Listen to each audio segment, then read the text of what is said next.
বন্ধুরা, আজকে তৈরি করব কাঁচা আমের টক মিষ্টি ঝাল আমসত্ত্ব। বাজার ঘুরে দেখলাম এখনও কিছু কিছু কাঁচা আম পাওয়া যাচ্ছে, তাই ভাবলাম কাঁচা আমের আমসত্ত্ব তৈরি করে দেখাবো। প্রচুর বৃষ্টি, রোদের দেখাই নেই, তারপরও মাঝে মাঝে রোদ উঠছে। যখন উঠছে খুব বেশি কড়া রোদ উঠছে, তাই ভাবলাম আমসত্ত্ব বানিয়ে নিতে অসুবিধে হবে না। এই আমসত্ত্বটা এতটাই মজার হয়েছিল যে আমার বাড়ির সবচেয়ে কনিষ্ঠ সদস্য যে ভিডিও শেষ হবার আগেই এই আমসত্ত্বতে ভাগ বসিয়েছে এবং প্রথম কামড়টা দেওয়ার পর তার এক্সপ্রেশন ছিল, ওয়াও, এত মজা, মা এত কম করে কেন তৈরি করলে? রোদ উঠলে বেশি করে বানিয়ে দেব, এই বলে তাকে আশ্বস্ত করলাম।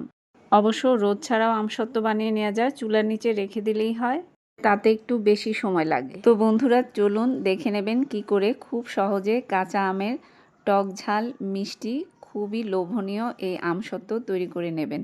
তৈরি করার কোনো ঝামেলাই নেই। ভিডিওটি শেষ পর্যন্ত মনোযোগ দিয়ে দেখলে যারা একেবারে নতুন রাঁধুনি তারাও অনায়াসেই এই আমসত্ত্বটি তৈরি করে নিতে পারবেন।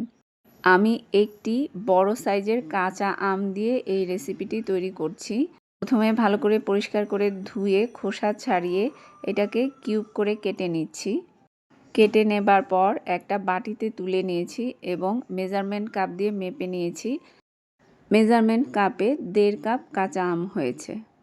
এই দিয়েই আমি আজকের আমসত্ত্বটা তৈরি করব। আপনারা চাইলে আরও বেশি করে তৈরি করতে পারেন। যেহেতু খুব বেশি রোদ উঠছে না, তাই আমি ভয়ে ভয়ে অল্প করেই বানিয়েছি। গ্যাসের চুলার নিচে রেখে দিলেও আমসত্ত্ব তৈরি হয়ে যায়, তবে আমার কাছে রোদে শুকানো আমসত্ত্ব খেতেই বেশি মজা লাগে। বর্ষার দিন রোদ এই আছে এই নেই, তাই বেশি করে বানানোর ঝামেলায় গেলাম না। এবারে দেখে নেবেন এর জন্য কি কি মশলা লাগবে। আচার বলেন, চাটনি বলেন বা আমসত্ত্ব বলেন, সব কিছুর স্বাদের মূলে হচ্ছে মশলা। মশলাগুলোকে আমি শুকনো খোলায় একটা একটা করে আলাদা করে টেলে নেব। অবশ্য মশলা ছাড়া শুধুমাত্র বিট নুন ও চিলি ফ্লেক্স দিয়েও আমসত্ত্ব তৈরি করে নিতে পারবেন। নিয়েছি 1 চা চামচ গোটা জিরা, 1/2 টেবিল চামচ গোটা ধনে, 1/2 টেবিল চামচ গোটা মৌরি ও 5-6টি শুকনো মরিচ। আমি মরিচের পরিমাণটা একটু বেশি নিয়েছি, তবে যারা ঝাল খেতে কম পছন্দ করেন তারা মরিচের পরিমাণটা আরেকটু কমিয়ে দেবেন। মিক্সিতে দিয়ে এরকম আধো ভাঙা করে নিয়েছি। একেবারে মিহি গুঁড়ো করবার প্রয়োজন নেই। এবারে ছোট একটি ননস্টিক কড়াইতে কাঁচা আমগুলো নিয়ে নিচ্ছি। এখানে 1.5 কাপ কাঁচা আম আছে। এরপরে 1/2 কাপ চিনি দিয়ে দিচ্ছি। চিনিটা আপনারা বাড়িয়ে বা কমিয়ে দিতে পারেন, স্বাদ অনুযায়ী ব্যবহার করবেন। দিয়ে দিলাম খুব সামান্য একটু লবণ। গ্যাসটাকে অন করে দিয়েছি। নাড়িয়ে চাড়িয়ে ভালো করে আমের সাথে চিনিটাকে মিশিয়ে নিচ্ছি। চুলার আঁচটাকে মিডিয়াম টু লোয়ের মাঝামাঝি রাখবো।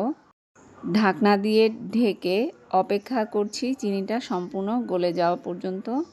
চিনিটা সম্পূর্ণ গলে গিয়েছে। এর মধ্যে আমি 1/3 কাপ জল দিয়ে দিয়েছি, না হলে আমটা ভালো করে সেদ্ধ হবে না। তবে জলের পরিমাণ খুব বেশি দেওয়া যাবে না। ঢাকনা দিয়ে ঢেকে অপেক্ষা করছি আমটা সম্পূর্ণ সেদ্ধ হয়ে যাওয়া পর্যন্ত। দিয়েছি 1/4 টিস্পুন হলুদ গুঁড়ো ও 1/4 টিস্পুন লাল মরিচের গুঁড়ো। মরিচ গুঁড়ো চাইলে আপনারা স্কিপ করতে পারেন। যদি তেলে গুঁড়ো করে নেওয়া মশলায় শুকনো মরিচ পর্যাপ্ত পরিমাণ ব্যবহার করেন, তাহলে আলাদা করে মরিচ গুঁড়ো ব্যবহার না করলেও চলবে। তবে আমি একটুখানি করে দিয়ে দিলাম। এরপর ঢাকনা দিয়ে ঢেকে প্রায় 7-8 মিনিটের মতো একেবারে লো আঁচে আমটাকে সেদ্ধ করে নিয়েছি। এবারে একটি ডাল ঘুটনির সাহায্যে এবং হাতার সাহায্যে আমটাকে এভাবে গলিয়ে নিচ্ছি। এই পর্যায়ে আপনারা চাইলে আমটাকে গ্যাস থেকে নামিয়ে ঠান্ডা করে ব্লেন্ড করে নিতে পারেন এবং ছেঁকে নিতে পারেন। তবে আমার কাছে মনে হয়েছে যত সময় এটাকে ঠান্ডা করে ব্লেন্ড করব, তত সময়ে আমি এটাকে হাত দিয়েই মিহি করে ব্লেন্ড করে ফেলতে পারবো।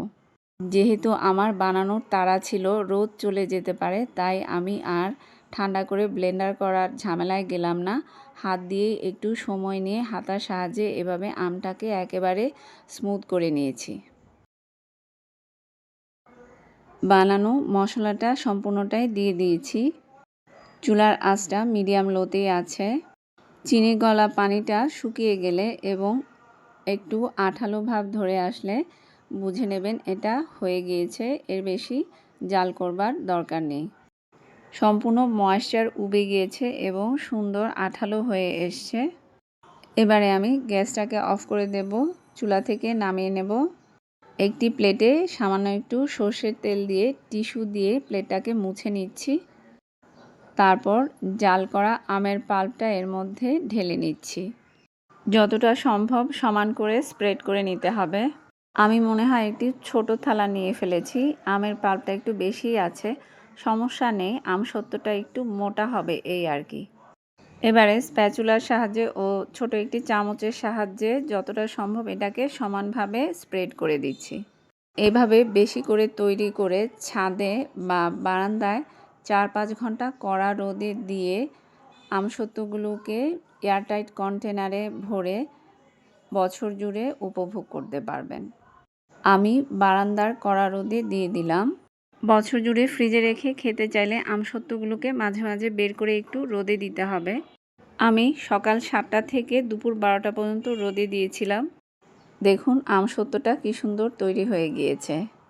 এটা খেতে এতটাই মজার হয়েছিল যে আমার ভিডিও তৈরি করা শেষ হওয়ার আগেই আমার বাড়ির কনিষ্ঠ সদস্য এতে ভাগ বসিয়েছিল। পুরনো বন্ধুদের অসংখ্য অসংখ্য ধন্যবাদ আমার চ্যানেলটিকে সাপোর্ট করবার জন্য।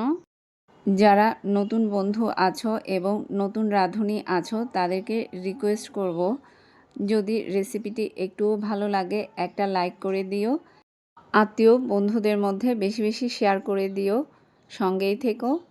নতুন নতুন মজার মজার রেসিপি সবার আগে দেখে নিতে নোটিফিকেশন বারটি ক্লিক করে নিও। আশা করছি আজকের এই সহজ আমসত্ত্ব রেসিপিটি বন্ধুদের কাছে ভালো লেগেছে। আজ এ পর্যন্তই, আবারও হাজির হয়ে যাব নতুন মজার কোনো রেসিপি নিয়ে, সঙ্গেই থেকো। ধন্যবাদ।